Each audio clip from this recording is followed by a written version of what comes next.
Hey guys, welcome back to History with Mrs. Lee. Yeah,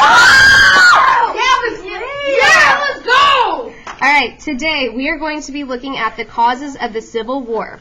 Earlier this week we reviewed the idea of sectionalism, and sectionalism is when you only care about your state or your section of the country over the entire country.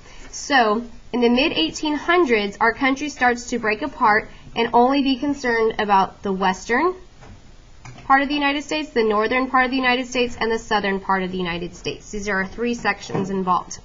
Now, sectionalism is a huge cause of the Civil War, but we have 7 other causes of the Civil War, and we remember that with the memory trick of tissues.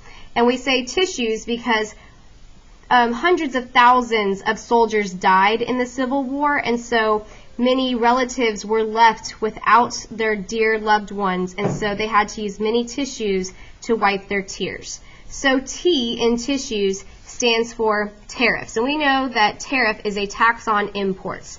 Now, the Southerners were very upset about tariffs because they did most of their trading with England, and therefore they imported a lot of manufactured goods.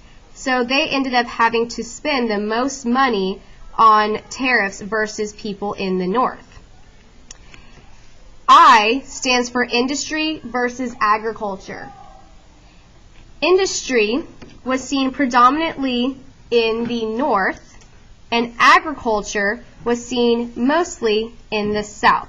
So we have 2 sections, North and South, where they are just having completely different ways of life and different ways to produce money for their section. All right, now, next up we have S is for slavery, and slavery was found mostly in the South, and a lot of Northerners were anti-slavery. If you were anti-slavery, the fancy word that we used was abolitionists. Okay, so very different opinions about slavery. And this is going to tear our country apart, as we will see in the next video about compromises prior to the Civil War. The next S in tissues stands for states' rights. And this goes back to the nullification crisis of 1828 when Andrew Jackson was president, and John C. Calhoun urges his fellow South Carolinians to nullify or to cancel any federal laws that they feel are unconstitutional. So the Southerners are very pro-states' rights, but people in the North were very pro-federal supremacy. They felt like if the federal government passed these laws, then everybody should have to follow it.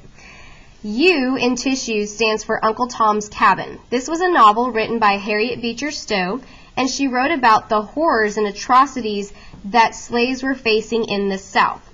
When she writes this book, many Northerners are first learning about the treatment of slaves in the South, and so this is going to encourage many Northerners to become abolitionists. Southerners, on the other hand, thought this was awful that Harriet Tubman was saying these things about the institution of slavery, and so they were very upset with her, and this is going to help encourage sectionalism and the deterioration of our Union. E stands for the election of 1860.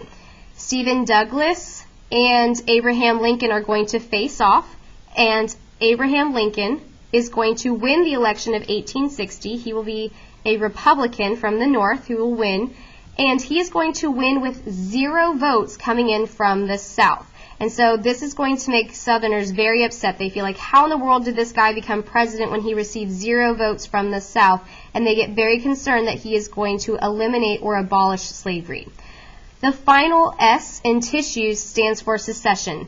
In December of 1860, the state of South Carolina has finally had enough, and they decide that they are going to secede from the Union, and they are going to create their own country, the Confederate States of America.